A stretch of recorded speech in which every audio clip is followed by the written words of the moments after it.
আমাকে গাড়িটা প্রায় ড্যাশই করে দিত এবং গাড়ি মানে পুরো মরেই যেতাম ওখানে, পুরো মরেই যেতাম ওখানে।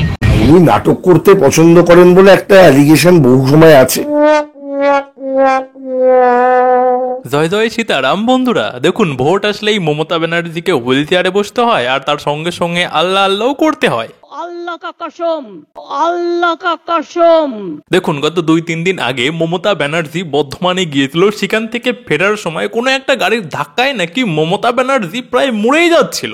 মানে আমাকে গাড়িটা প্রায় ড্যাশই করে দিত এবং গাড়ি মানে পুরো মরেই যেতাম ওখানে, মানে পুরো মরেই যেতাম ওখানে। আর শুধু তাই নয়, যে গাড়িটা মমতা ব্যানার্জিকে প্রায় মেরেই ফেলতো সেই গাড়িটা নাকি 200 স্পিডে যাচ্ছিল। আমি জানি না, একটা কোনো গাড়ি আমরা দেখতে পাইনি, গাড়িটাকে আমরা বেরোচ্ছিলাম, ধরো আমরা একটা গলি দিয়ে বেরোচ্ছি তো, আর ওই গাড়িটা প্রায় 200 স্পিডে যাচ্ছিল, 200 স্পিডে যাচ্ছিল, 200 স্পিডে যাচ্ছিল। আমার মনে হয় মাননীয়ার সামনে দিয়ে যে গাড়িটা যাচ্ছিল না সেটা কোনো সাধারণ গাড়ি ছিল না, সেটা আমার মনে হয় 4 চাকার কোনো এরোপ্লেন গাড়ি ছিল, সেই জন্যই তো 200 স্পিডে ছুটতে পারছিল। আর এখানেই শেষ নয়, মাননীয়ার গাড়ির ড্রাইভার যখন ব্রেক মারে তখন নাকি ড্যাশবোর্ড এসে মাননীয়ার কপালে লাগে। ওখানে আমার যে ড্রাইভার ছিল পুলিশের, আমার যে ড্রাইভ করছিল সে, কারণ আমাদের তো হেলিকপ্টারে আসার কথা ছিল, আমরা আসেনি ওয়েদারের জন্য, ও সঙ্গে সঙ্গে ব্রেকটা কষে এবং বুদ্ধিমানের কাজ করে ব্রেকটা কেসেছে।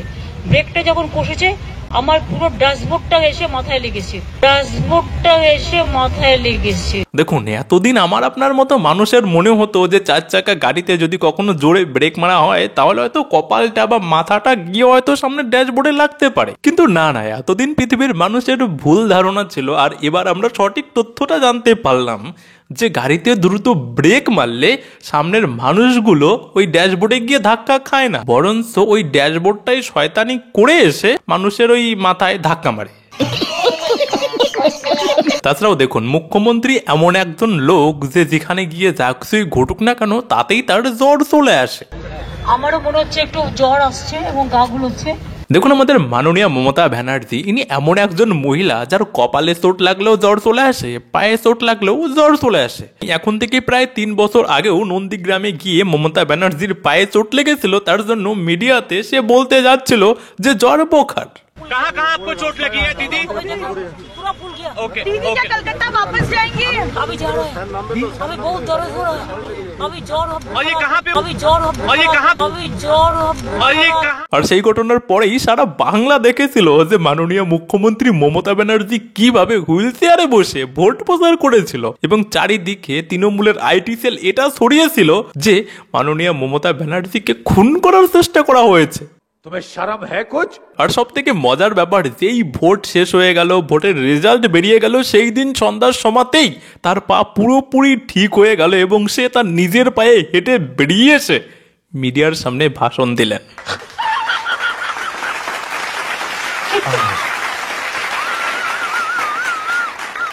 তো এবার আমি ভাবছি যে সেইবারের মতো এবারেও কি সেরকম কোনো ঘটনা দেখতে পাবো পিসি?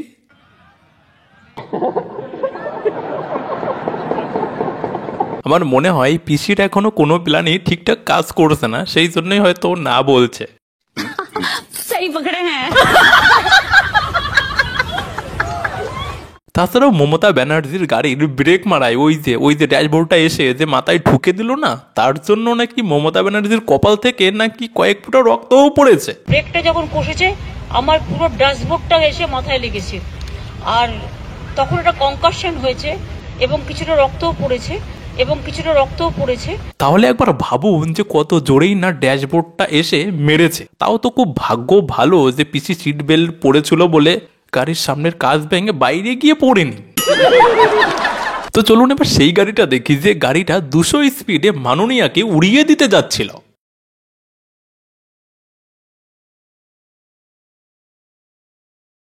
এই ভাইরাল ভিডিওটাকেই বলা হচ্ছে যে সেই সময়কার ঘটনার ভিডিও। তো এবার এই ভিডিওটা দেখুন আর ভাবুন যে এটা নাকি 200 স্পিডে যাচ্ছিল। দেখুন আমি নিজে 4 হুইলারে ড্রাইভারি করেছি, আমি সেই অভিজ্ঞতা থেকে বলছি এই গাড়িটা কতটা স্পিডে ছিল জানেন? একটা সবুজ সাথীর সাইকেল যতটা জোরে চালানো সম্ভব না তার থেকেও কম স্পিডে ওই গাড়িটা যাচ্ছিল। আর মমতা ব্যানার্জির গাড়ির স্পিডের কথাটা তো সেরেই দিন। দেখুন মমতা ব্যানার্জির গাড়ির স্পিড কতটা ছিল আপনারা একটু অনুমান আপনারা নিজে থেকেই করতে পারবেন। আমি আপনাদেরকে বলে দিচ্ছি, ভিডিওতে ক্লিয়ার আপনারা দেখতে পাচ্ছেন যে কীরকমের স্পিড ছিল। তারপর আমি আপনাদেরকে একটা ধারণা দিয়ে দিচ্ছি।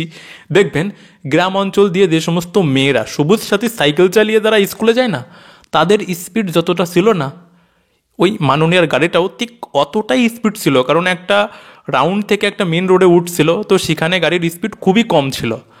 আর তাতে ব্রেক কষায় নাকি মাননীয়ার কপাল থেকে রক্ত পড়েছে। ये सब क्या देखना पड़ रहा है? अच्छा है मैं अंधा हूँ। আবার মমতা ব্যানার্জি বলছে যে গাড়ির কাঁচটা খোলা ছিল, সেই জন্য অনেকটা রক্ষা পেয়েছে, না হলে গাড়ির ড্যাশবোর্ডের সঙ্গে সারা শরীরে কাঁচ নাকি জড়িয়ে যেত।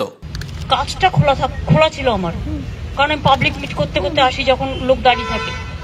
কাজটা যদি বন্ধ থাকতো তাহলে ওই ড্যাশবোর্ডটা কাজ শুদ্ধ পুরো আমার সারা শরীরে যুক্ত হয়ে যেত এবং গাড়িটা কিন্তু চুরমার হয়ে যেত। এবার এই ভিডিওটা আর একবার দেখুন, আর একটা জিনিস আপনাদেরকে বুঝিয়ে দেই। দেখুন এই গাড়িটা যদি সত্যি সত্যি মাননীয়ার গাড়িটাতে ঠুকে দিত, তাহলে কার বেশি ক্ষতি হতো বা কাজ কার গায়ে জড়াতো।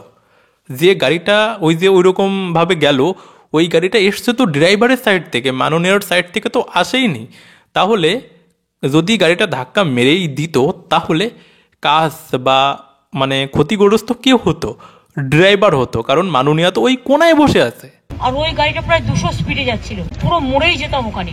দেখুন মাননীয়ার এই কথাগুলো আর এই ভিডিওটা যদি একটু খুব ভালো করে যদি বোঝা যায় না, তাহলে আমি শুধুমাত্র একটা জিনিসই বুঝতে পারলাম যে দেখুন এই সামান্য এইরকম ঘটনা অনেক বড় দুর্ঘটনা ঘটতে পারতো, কিন্তু হ্যাঁ এইটুখানি ঘটনাতে মাননীয়া যেভাবে বিষয়টা বলেছেন, যদি সত্যিকারেই যদি মাননীয়ার সঙ্গে যদি কোনোদিন যদি ছোট্টখাট্ট একটা দুর্ঘটনা ঘটে যায়, সেদিন মাননীয়া কি কি কি কি কি বলতে পারেন আমি মানে কল্পনাও করতে পারছি না। আর এই ব্যাপারে দেখলাম যে রুদ্রনীল ঘোষ বিজেপির একজন নেতা, তিনি একটা প্রতিক্রিয়া দিয়েছেন একটা মিডিয়াতে। তো চলুন দেখি তিনি কি বলেছেন। সামনে যত আসবে ভোট, তৈরি হবে যত চোট। সে তো বুঝলাম রুদ্রনীল দা, যে ভোট আসলেই মাননীয়ার চোট লাগা শুরু হয়ে যায়, আর ভোট পার হলেই মাননীয়া একদম পুরোপুরি ফিট। কিন্তু রুদ্রনীল দা এই ভিডিওতেও পুরোপুরি ক্লিয়ার দেখা যাচ্ছে যে মাননীয়ার গাড়িটাও না খুব একটা জোরে যাচ্ছিল না, আর সেই গাড়িতে ব্রেক মারাতেই মাননীয়ার কপাল দিয়ে রক্ত বেরিয়ে গেল। আর সেই কথাগুলো সে মিডিয়ার সামনে ঠিকঠাক বলতেও পারছিল না। আর তখন একটা কনকাশন হয়েছে এবং কিছুটা রক্তও পড়েছে এবং কিছু ফুলেও আছে। এখন যেমন সারা মাথাটায় পেন হচ্ছে, তাই নিয়ে আমি কাজ করে গেলাম। এখন কথা হচ্ছে যে